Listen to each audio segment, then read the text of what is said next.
Hola a todos, el día de hoy vamos a ver el tema de potencial de membrana en reposo. Primero, empezando con una breve introducción, mencionaremos que seguimos aquí con este diagrama, esta personita, pero ahora le hemos dibujado lo que supuestamente es un cerebro, sistema nervioso central, y lo que quiero detallar con esto es lo siguiente. Vamos a hacerle un aumento a las células que se localizan en este sistema nervioso, la principal célula que corresponde a la neurona. Y aquí tenemos nosotros el ejemplo de una neurona. Tenemos el área del soma, tenemos también algunas dendritas, tenemos el axón y aquí por último tenemos una terminal presináptica. La neurona se caracteriza porque es una célula que maneja potenciales eléctricos o cargas eléctricas. Vamos a poner acá potenciales eléctricos. Estos potenciales eléctricos, ¿de dónde surgen? Surgen por el movimiento de iones que nosotros hemos visto hasta ese momento, tales como el sodio, el potasio, el calcio. Es por eso que nosotros consideramos a la neurona como una célula excitable, ya que la neurona mantiene primeramente un potencial en reposo, es decir, cuando está, digámoslo, en latencia, tranquila, y posteriormente puede generar un potencial diferente, una carga eléctrica diferente que se va hacia lo positivo. Esta carga que se va hacia lo positivo da origen a una secuencia de cargas también positivas y genera un funcionamiento diferente en esta célula. Vamos a hablar primeramente de este potencial que te mencionaba al inicio, correspondiente al potencial de membrana en reposo, cuando una célula está en un periodo intermedio, ¿de acuerdo? Entre el potencial de acción y otro potencial de acción. Vamos a ver primeramente a lo que nos referíamos con las cargas y con los electrolitos que me están ayudando a generar este potencial. Aquí estamos poniendo de ejemplo nosotros al área del líquido intracelular, que es lo correspondiente a lo que está dentro de la célula, y al área del líquido extracelular. ¿Okay? Yo aquí le estoy haciendo un aumento a la membrana de la neurona, la membrana plasmática de la neurona, agarro un segmento y le estoy haciendo un aumento, y aquí lo podemos ver, una membrana hecha de fosfolípidos, y aquí te estoy poniendo de ejemplos dos proteínas transmembrana que tienen la función de ser canales, ¿ok? Son canales de membrana. ¿Qué quiere decir? Lo vimos en temas pasados, corresponden a una difusión simple para electrolitos. Ahora bien, te voy a poner el ejemplo de qué es lo que ocurre con los dos electrolitos nada más. Por ejemplo, hablando del sodio. El sodio es un electrolito que se encuentra mucho más abundante en el líquido extracelular, ¿de acuerdo?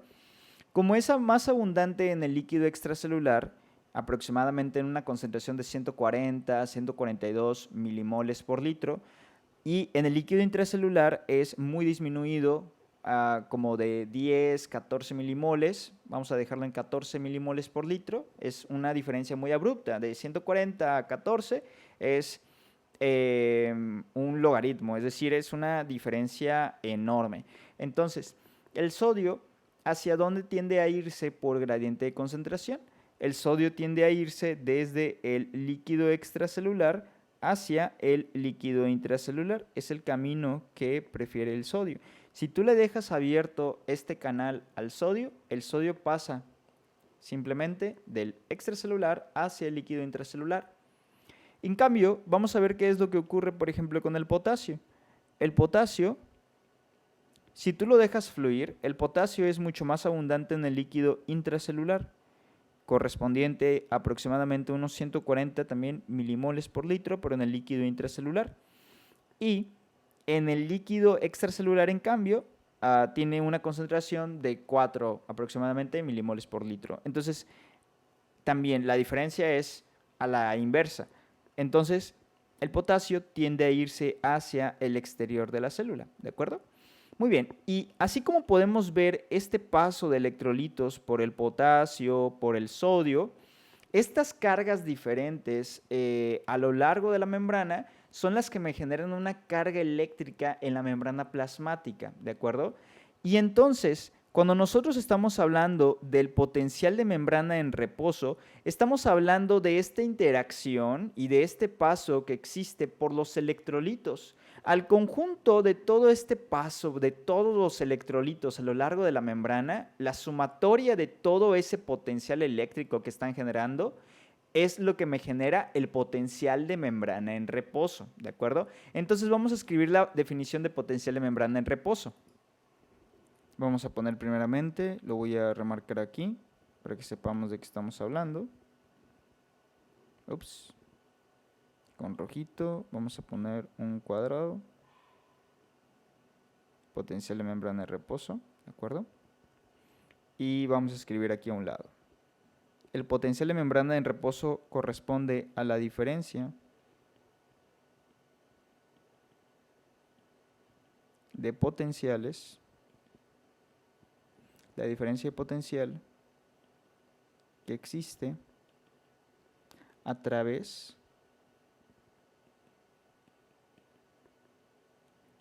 de la membrana.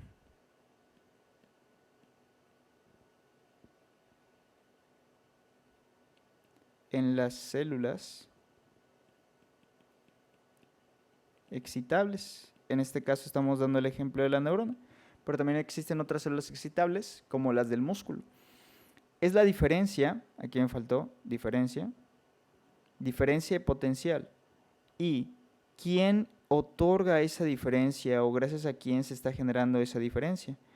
Esta diferencia depende del paso de los electrolitos que te estoy comentando aquí, ¿de acuerdo? Es importante remarcar también que el potencial de membrana en reposo lo establecemos nosotros siempre comparando al líquido intracelular respecto al líquido extracelular. Es decir, el potencial de membrana que me va a interesar o la carga eléctrica, los milivoltios que yo voy a estar tomando en cuenta, van a ser los que están en el líquido intracelular. Es decir, cómo se encuentra la membrana internamente respecto a la membrana externamente, ¿de acuerdo? Por ejemplo, la membrana externamente puede estar positiva y comparándola con el líquido intracelular está negativo, la membrana interna está negativa, entonces ese es el valor que yo voy a tomar, una carga negativa, ¿de acuerdo? ¿Cuál es el potencial normal de membrana en reposo? Es decir, normalmente, ¿en cuánto se encuentra una célula? En el caso de las neuronas, se encuentran a menos 70 milivoltios. Se encuentran a un porcentaje, a una carga eléctrica de menos 70 milivoltios, ¿ok? Sin embargo, en el caso de las otras células excitables, tales como el músculo, esto puede ir hasta menos 80 milivoltios. Hasta menos 80, incluso menos 85 milivoltios. Ese es el porcentaje, ese es el potencial de membrana, es un potencial negativo que tienen las células. Ahora bien, ¿cómo calculamos el potencial de membrana en reposo? Primero tenemos que conocer nosotros el siguiente término, el término que corresponde a potencial de equilibrio, ¿de acuerdo? Quiero que tomes, vamos a explicar primeramente qué es lo que ocurre con los iones, con los electrolitos a lo largo de la membrana de la célula. Vamos a suponer, esto es una membrana celular, ¿de acuerdo? Vamos a dibujar, no lo sé, por ejemplo, el núcleo también. Dibujamos aquí el núcleo, ese es el núcleo de la célula, ¿sale? Y estos son, los que te estoy poniendo acá, son canales. Son canales. Y vamos a poner que estos canales están abiertos para los iones, ¿ok? Vamos a ir ion por ion para ver qué es lo que ocurre. Si tú dejaras un canal abierto, ¿ok? Si tú dejaras una proteína abierta para el paso de cada uno de estos solutos, ¿qué es lo que pasaría con la membrana? Primeramente, empezamos con el ejemplo del potasio. De hecho, el potasio ya lo habíamos mencionado, sin embargo, vamos a volver a hacerlo. El potasio se encarga de localizarse en mayor concentración en el líquido intracelular y en menor concentración en el líquido extracelular. Por lo tanto, el potasio tiende a salir. Si tú tomaras de ejemplo únicamente el potasio, ¿ok? Si tú en la célula solamente, por la célula solamente estuviera fluyendo potasio, la carga de la membrana, ¿cómo se volvería? La carga de la membrana se volvería, vamos a poner aquí un ejemplo, voy a dibujar un diagrama, un esquema. De acuerdo, ya dibujé este diagrama, entonces podemos mencionar aquí lo siguiente. En este diagrama podemos mencionar que notamos cómo las cargas eléctricas tenemos como una región de 0 milivoltios, ¿ok? Esa va a ser en donde vamos a definir si se va hacia los milivoltios hacia lo positivo o si se encuentra los milivoltios hacia lo negativo. Entonces, hacia abajo se encuentra el voltaje negativo y hacia arriba el voltaje lo encontramos positivo, con una carga positiva. Entonces, ¿qué es lo que ocurre cuando el potasio está saliendo de la célula? Cuando los canales de potasio están abiertos en la célula. El potasio tiende a salir de la célula. Entonces, si solamente consideras el potasio, la célula se iría hacia lo negativo. La célula la dejarías negativa. ¿Hasta cuánto la dejarías negativa? O sea, el potasio va a seguir saliendo y va a llegar a un punto de equilibrio. Ojo, por eso se llama potencial de equilibrio para cada uno de los iones, en donde el potasio llega a tal concentración de equilibrio, tanto de cargas como de milimoles, y llega a un punto en el que el potasio ya deja de fluir. ¿Hasta qué punto el potasio va a dejar a la membrana? ¿En qué voltaje va a dejar a la membrana el potasio cuando ya deje de fluir? Lo va a dejar en un voltaje, ojo, de menos 93 milivoltios. Menos 93 milivoltios. Y de hecho, este lo podemos poner aquí, menos 93 más menos 5 milivoltios es el valor normal del potencial de equilibrio del potasio. Estos potenciales, estos voltajes nos los tenemos que aprender.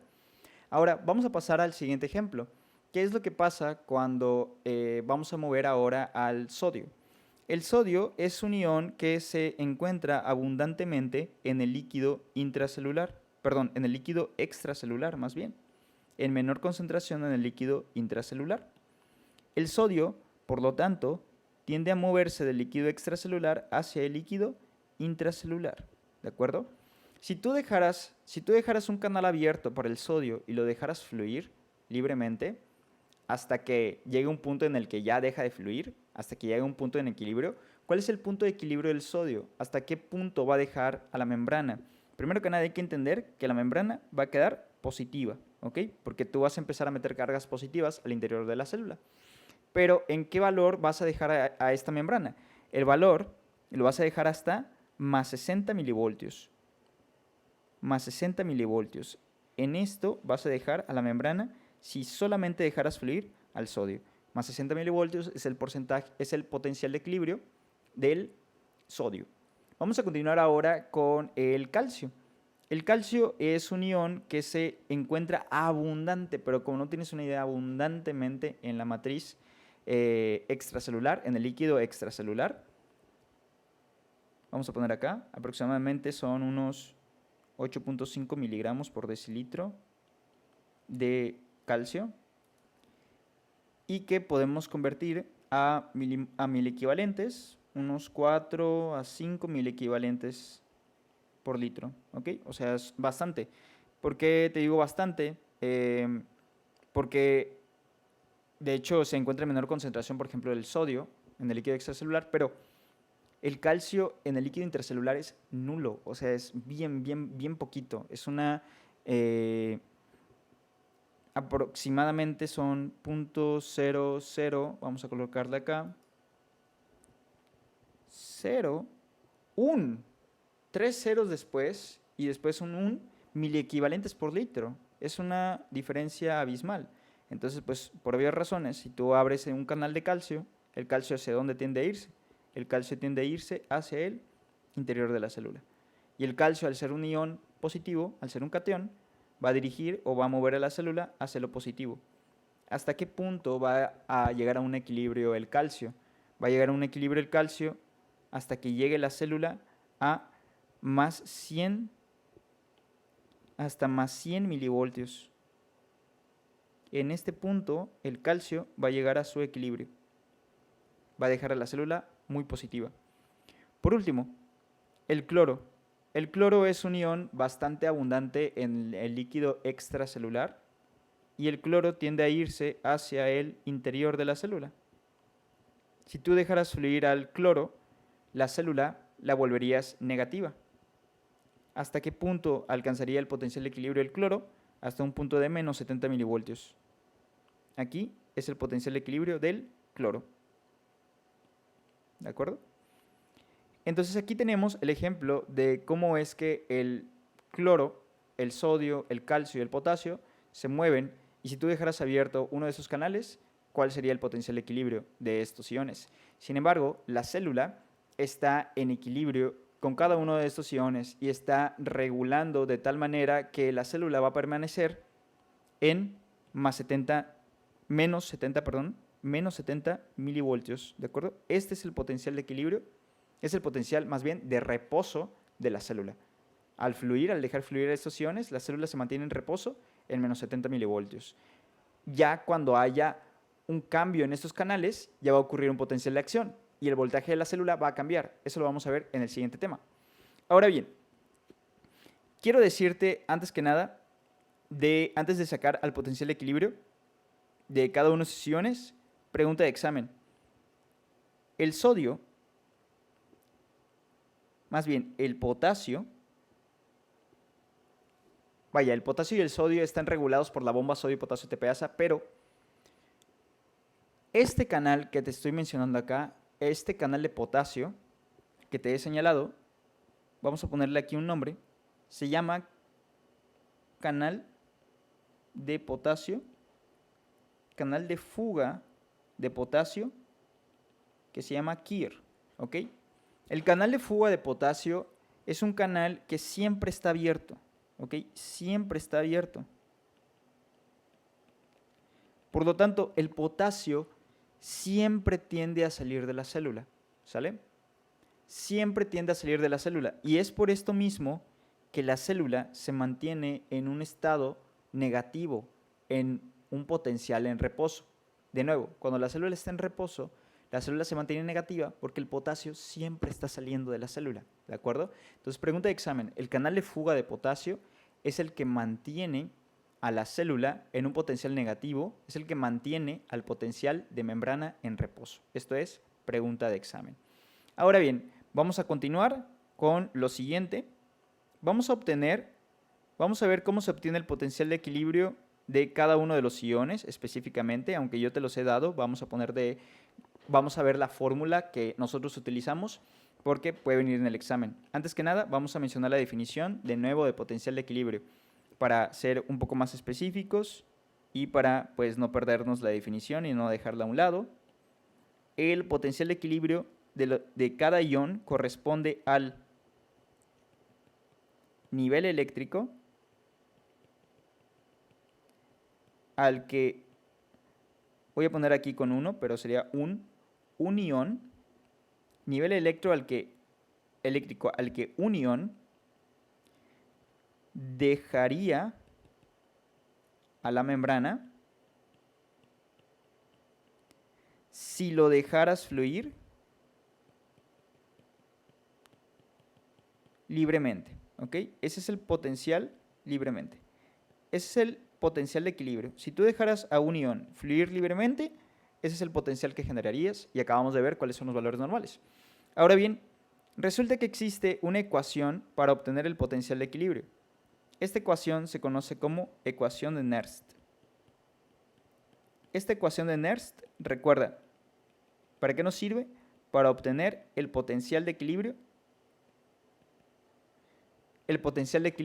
de cada ion. Entonces, con esta ecuación, ¿qué es lo que nos dice? Potencial de equilibrio, y aquí le vamos a poner a un ladito, depende de qué electrolito sea, ¿ok? Por ejemplo, aquí le podemos poner para el potasio, potencial de equilibrio del potasio, o potencial de equilibrio del sodio, ¿de acuerdo? Ahí a un ladito.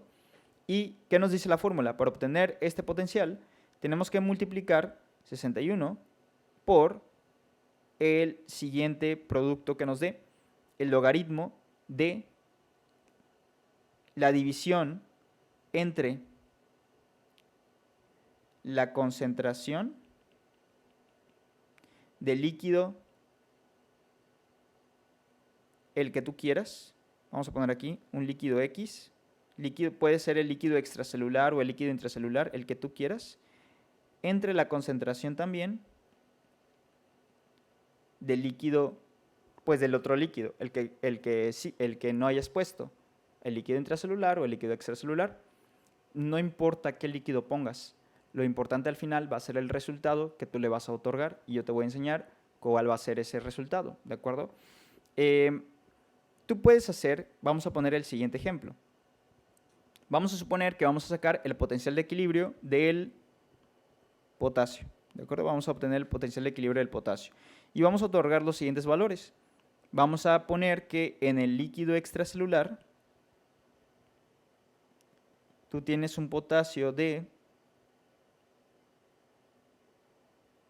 4 miliequivalentes por litro, que es lo mismo a 4 milimoles por litro. Y en el líquido intracelular, pues tienes el potasio en 140 miliequivalentes por litro, ¿de acuerdo? Esos son los valores del potasio. Voy a tomar brevemente agua.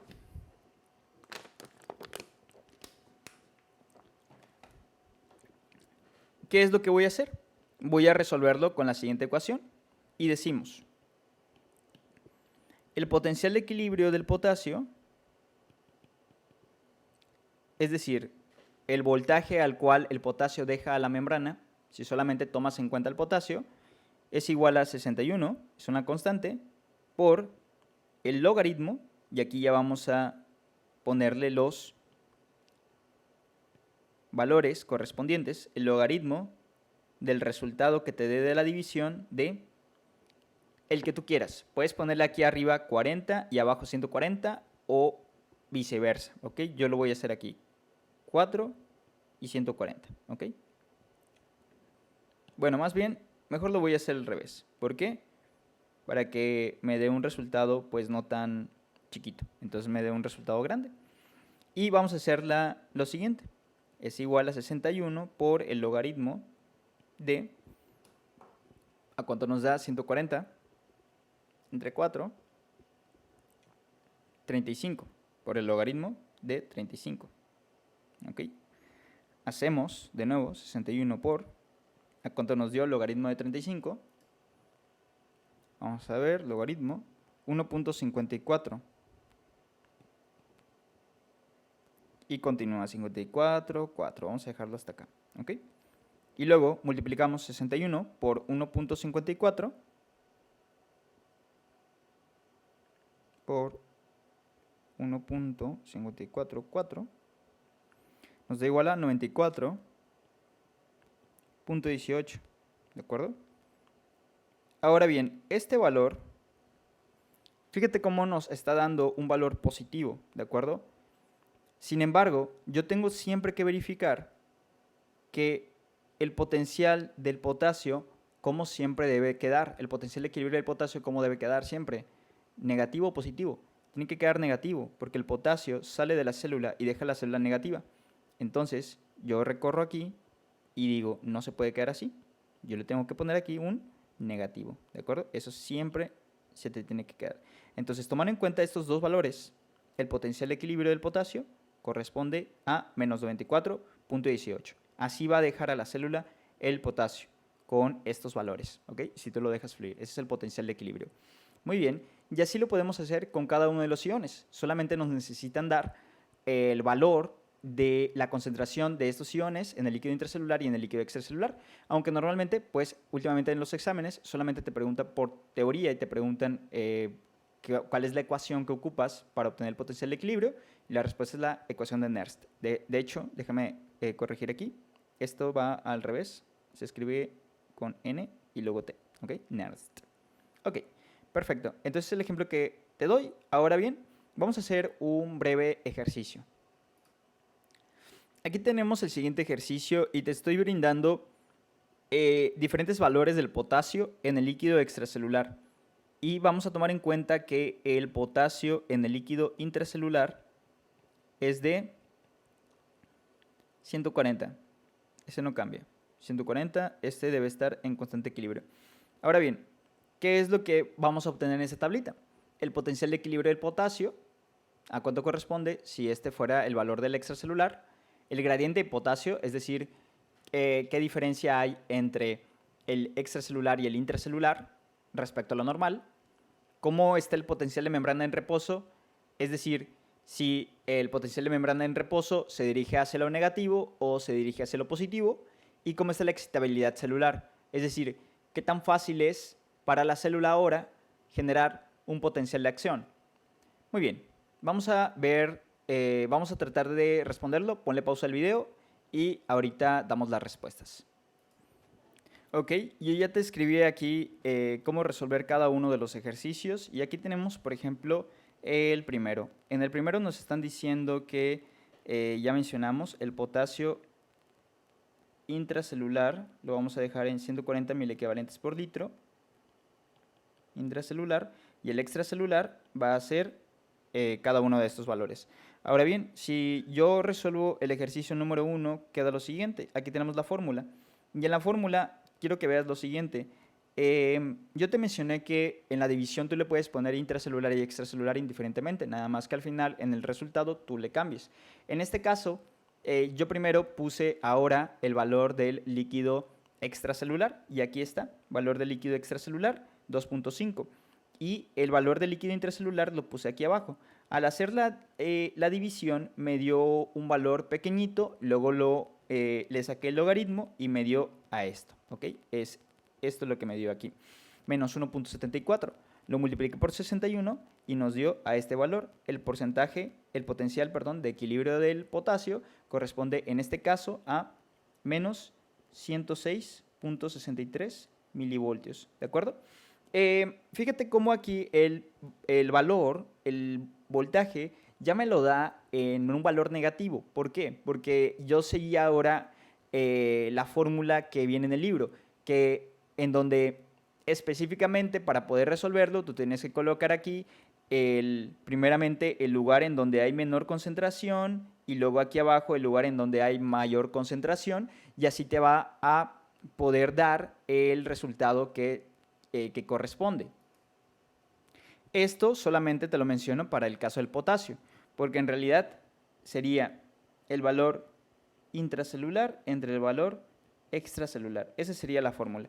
Pero para que, te repito, porque no te tengas que aprender cuál va primero y cuál va después, pon tú el que tú quieras, de la manera en que tú quieras, pero al final siempre revisa cómo está el signo, ¿ok? Dependiendo de cómo quedaría la célula, si se moviera con cada uno de los electrolitos. Ahora pasamos al siguiente, el ejemplo número 2. Aquí ya lo hice un poquito más condensado y te puse ahora cambiándole, poniéndolo aquí 140, que es el valor el intracelular, y aquí abajo el extracelular. Aquí fíjate cómo lo hice de manera diferente. Entonces aquí pusimos valor intracelular, valor extracelular. De igual manera, aquí nada más un errorcito. Aquí para que le corrijas, aquí era valor, ojo, extracelular. ¿De acuerdo? Extracelular, intracelular. Aquí lo pusimos al revés.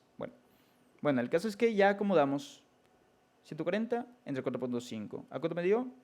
Ya teniendo el logaritmo, 1.49, lo multiplicamos, me da a menos 91 milivoltios. ¿Ok? Y por último, el último resultado ya te lo puse ya totalmente resuelto, menos 77.53. Entonces vamos a anotarlos en la tabla. Menos 91 milivoltios. Ojo que aquí sí le tuve que poner el signo porque no me lo había dado. Me dio positivo, pero yo lo cambié a negativo porque así debería ir con respecto al potasio. Y por último, menos 73, menos 77.53. ¿De acuerdo? Vamos a borrar aquí. Esos fueron los resultados. Ahora bien, lo siguiente es, ¿cómo queda el gradiente de potasio? Recordamos que el potasio, si nosotros pusiéramos aquí a una célula, el potasio debe estar en una concentración de 140 milimoles o miliequivalentes por litro en el interior de la célula. Y lo normal es que haya por fuera de la célula 3.5 hasta 5 miliequivalentes por litro. ¿Okay? Entonces, en el ejemplo 2, nosotros podemos ver cómo el gradiente está normal. Es decir, la diferencia entre cada uno de estos es de, ¿qué será? Unos 135 miliequivalentes. La diferencia está normal. Pero ¿qué pasa si yo disminuyo aquí y pongo 2.5 mil equivalentes. Aquí el gradiente ya no está normal, sino que hay una mayor diferencia entre uno y otro. Entonces aquí el gradiente de potasio aumenta. Ojo con la palabra gradiente, o sea, la diferencia de concentración entre cada uno de ellos. Aquí está aumentado, en el ejemplo 2 está normal, y por lo tanto, en el último ejemplo, en el ejemplo 3, ¿cómo estaría? En el ejemplo 3, como habrían 7.5, el gradiente estaría más cercano. Entonces el gradiente estaría aquí e disminuido. ¿Ok? Vamos a ponerlo acá. El gradiente estaría disminuido. ¿Sale? Ahora, el potencial de membrana en reposo. ¿Cómo se encuentra el potencial de membrana en reposo respecto a lo normal? Que lo normal, habíamos mencionado, es de menos 93 más menos 5. El potencial de membrana en reposo, en el caso 2, pues está normal. ¿Ok? Está igual, está normal. Normal. El potencial de membrana en reposo en el primer ejemplo, en el 2.5, ¿cómo está? Ojo, menos 106.63 milivoltios. Diríamos nosotros, ¿de acuerdo? Si tomáramos en cuenta aquí 0 milivoltios y hacia arriba lo positivo, no lo sé, 100 milivoltios y hacia abajo negativo de menos 100 milivoltios, diríamos, ok, si el potencial está en menos 90, si eso es lo normal, y me dirijo hacia lo negativo, significa que el potencial de membrana en reposo está disminuido. Pero ojo con esto, el término disminuido o aumentado no lo utilizamos porque es algo ambiguo, porque podríamos decir aumentado, pero aumentando hacia lo negativo o aumentado hacia lo positivo. Entonces, mejor decimos, el potencial se dirige hacia lo negativo o el potencial se hace más negativo. En el ejemplo 1, el potencial se está haciendo más negativo. ¿Ok? O también le podemos decir que el potencial se hiperpolariza. La célula está hiperpolarizada. Vamos a poner aquí más negativo. O la célula está hiperpolarizada cuando se dirige hacia lo negativo. ¿Ok? Cuando se dirige, en cambio, a lo positivo, como lo podemos ver en el ejemplo 3, en el ejemplo 3 nosotros tenemos a este potencial de menos 77.53 milivoltios. Entonces, este potencial está dirigiéndose más hacia lo positivo. ¿Ok? No es positivo, pero se dirige más hacia lo positivo. Entonces, aquí le ponemos más positivo. O le podemos poner también menos negativo.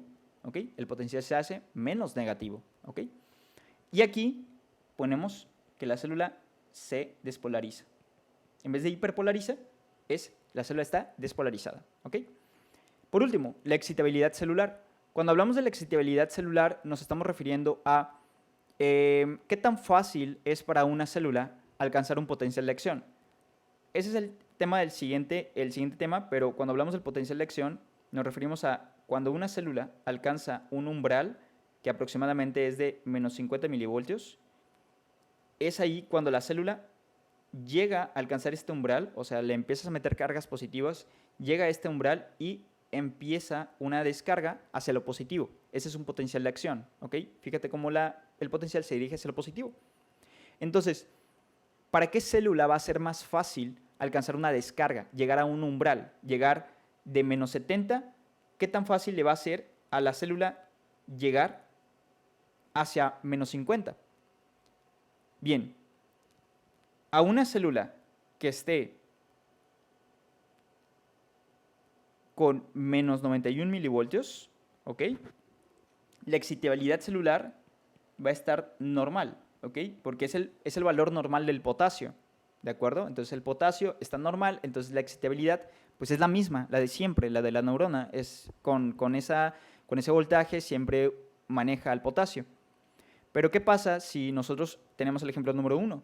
En el ejemplo número 1, la célula está mucho más negativa, entonces la célula va a batallar más para hacerse más positiva, para llegar a un umbral, que el umbral está aquí arriba.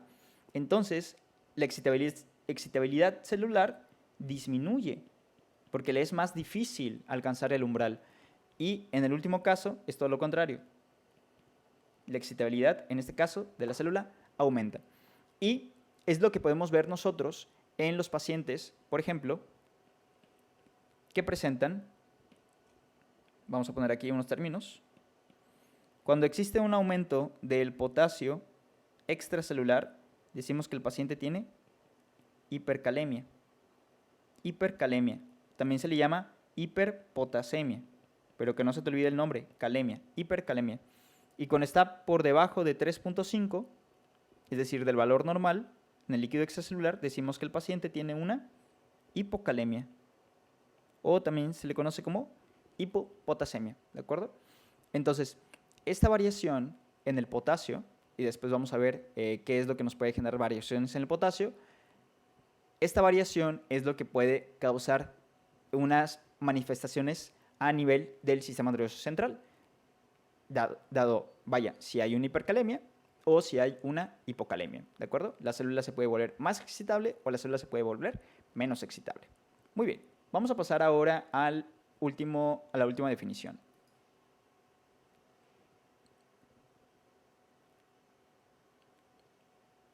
Bien.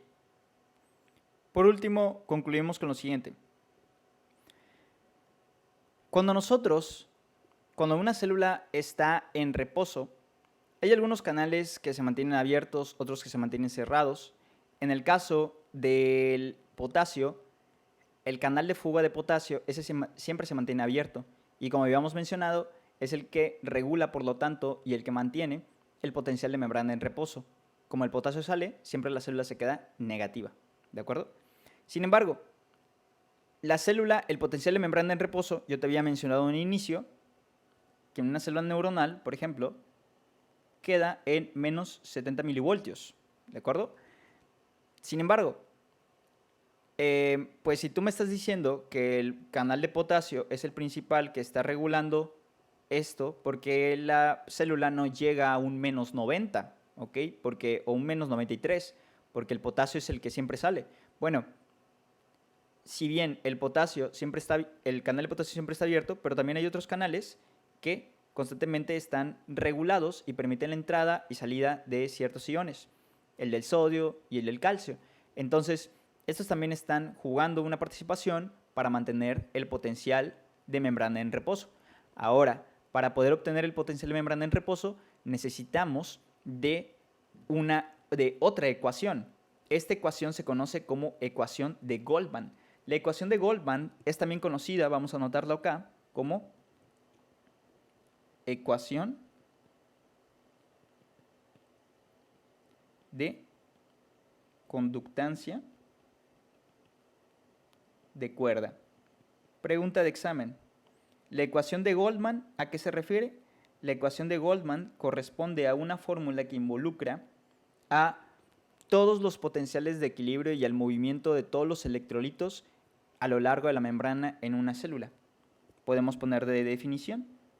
La ecuación de Goldman se encarga de, entonces, medir, o con ella obtenemos el potencial de membrana en reposo. ¿Ok? Para eso nos sirve la ecuación de Goldman.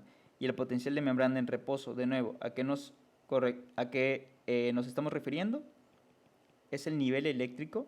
Ojo, es diferente el potencial de membrana en reposo al potencial de equilibrio de cada ion. Entonces vamos a escribirlo acá. Es el nivel eléctrico al que